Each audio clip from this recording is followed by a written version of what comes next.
ओम श्री परमात्मने नमः। अध्याय 8 श्लोक 10 से 12। प्रयाण काले मनसा चलेन भक्त्या युक्तो योग बलेन चैव भ्रूर्मध्ये प्राणमावेश्य सम्यक् सतं परं पुरुषमुपैति दिव्यम्।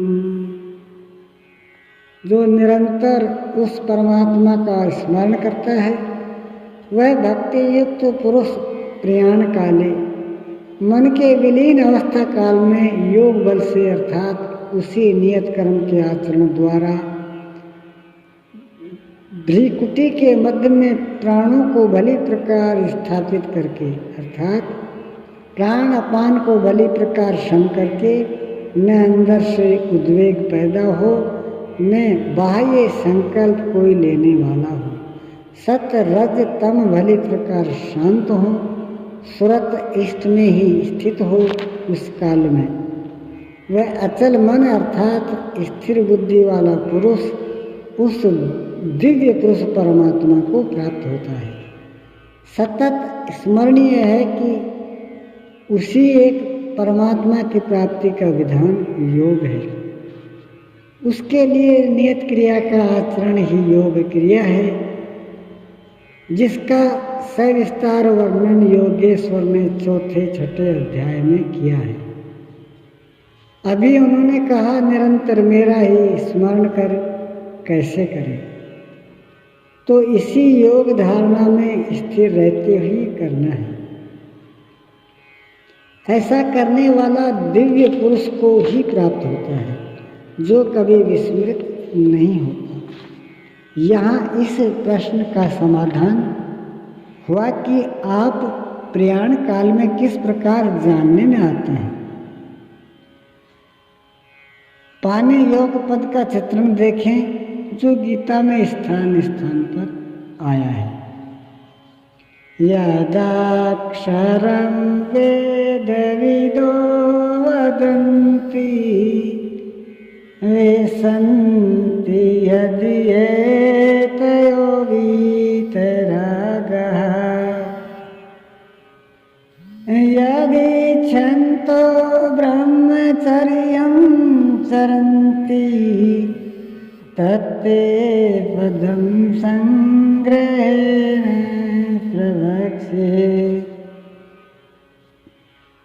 वेदविद अर्थात अवैदिक तत्व को प्रत्यक्ष जानने वाले लोग जिस परम पद को अक्षरम अक्षय कहते हैं, वीतराग महात्मा जिसमें प्रवेश के लिए यातनाशील रहते हैं, जिस परम पद को चाहने वाले ब्रह्मचर्य का पालन करते हैं, अर्थात ब्रह्मचर्य का अर्थ जनेन्द्रिय मात्र का निरोध नहीं बल्कि ब्रह्म आचरती से ब्रह्मचारी।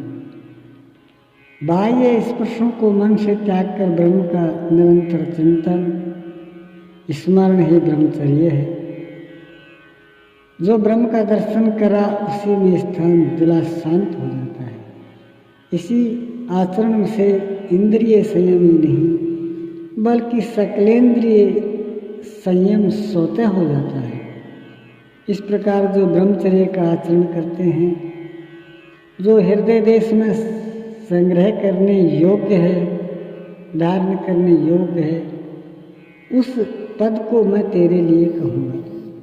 वह पद है क्या, कैसे पाया जाता है, इस पर योगेश्वर श्री कृष्ण कहते हैं। सर्वद्वाराणि संयम्य मनोहृदि निरुद्धये च मूर्धन्यादायात्मनः प्राणम् आस्थितो योगे धारयन् सब इंद्रिय के दरवाजों को रोककर अर्थात वासनाओं से अलग रहकर मन को हृदय में स्थित करके, अर्थात ध्यान हृदय में ही धरा जाता है, बाहर नहीं। पूजा बाहर नहीं होती। प्राण अर्थात अंतःकरण के व्यापार को मस्तिष्क में निरोध कर योग धारणा में स्थित होकर, अर्थात योग को धारण किए रहना है, दूसरा तरीका नहीं है। ओम श्री सद्गुरुदेव भगवान की जय।